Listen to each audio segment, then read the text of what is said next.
Hi guys, I just want to share a very touching story of what happened to me. I don't normally like sharing this story because every time I share, I become very emotional.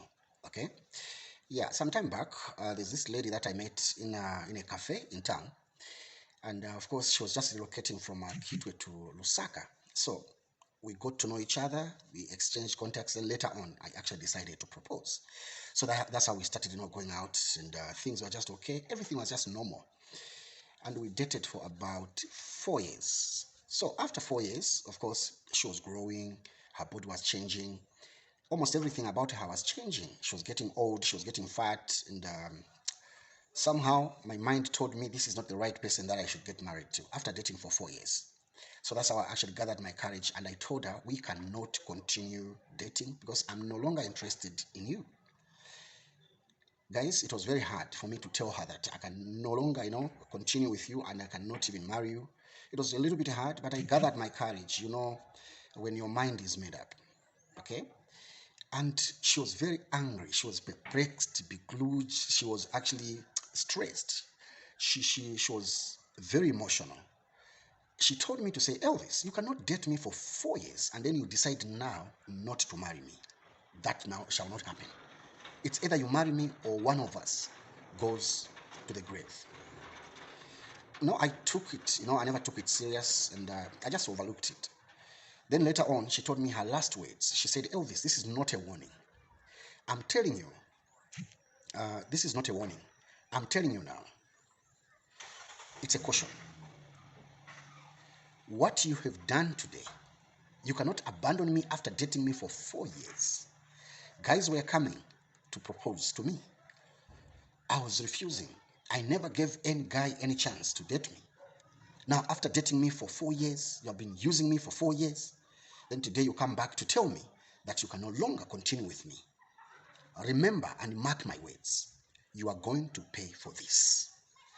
Just like any other day, I took it as if it's a joke, and I thought it was just rhetorics that people utter every time when they're frustrated, and that's how I actually moved on.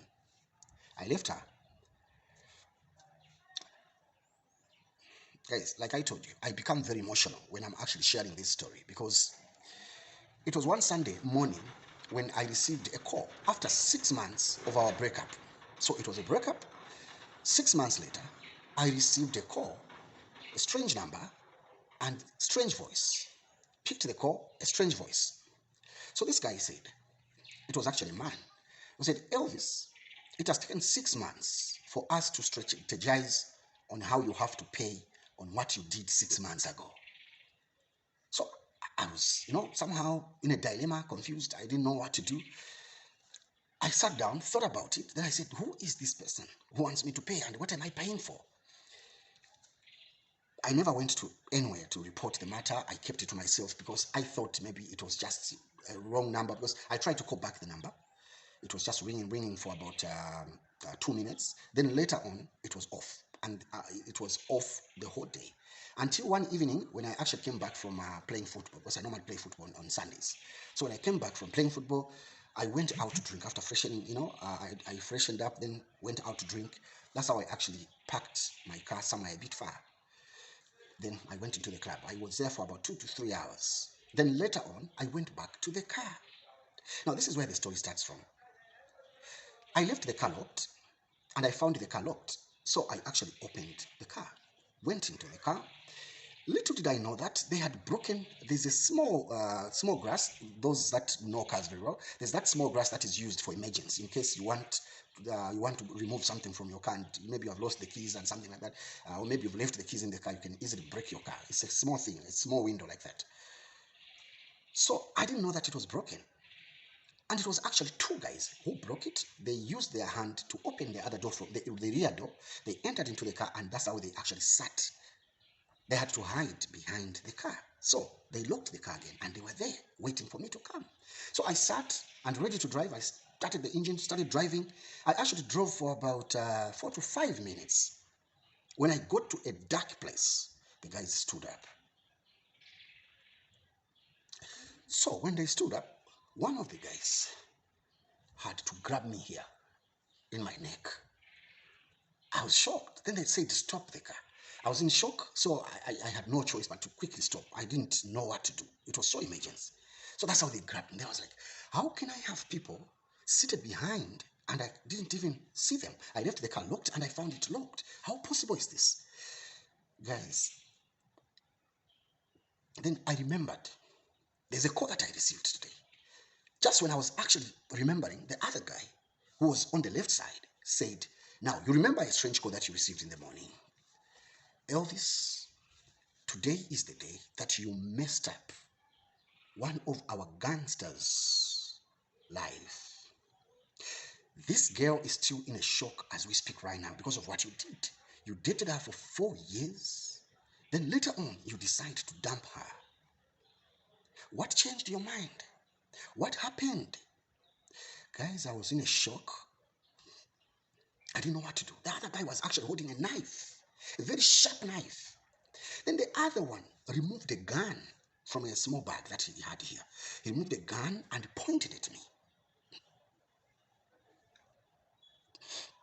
Like I told you, sometimes I become very emotional when I'm sharing this story, guys.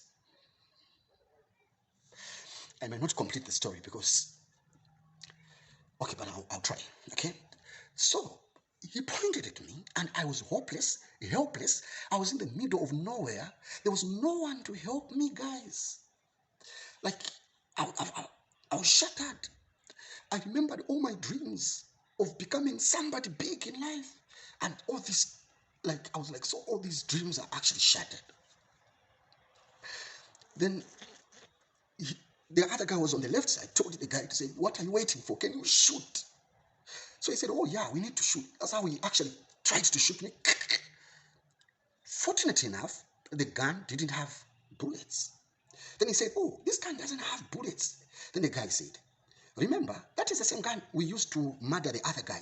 So these guys were actually coming from murdering another one, and I was the second victim.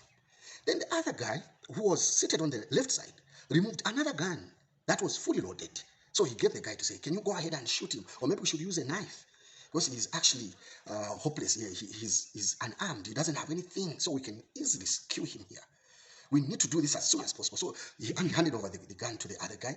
After handing over the gun to the other guy, then they pointed at me. So they pointed at me, guys. And the guy was told to pull the trigger immediately. So that's how he was told to pull the trigger, guys. Just when he pulled the trigger, guys, that's how I woke up.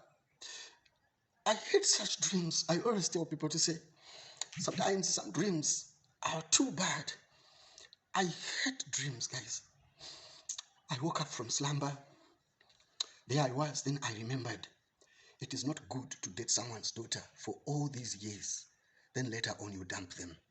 It is very easy to know a woman within a month, 2 months, 1 year is actually more than enough for you to make a decision whether you are going to marry them or not.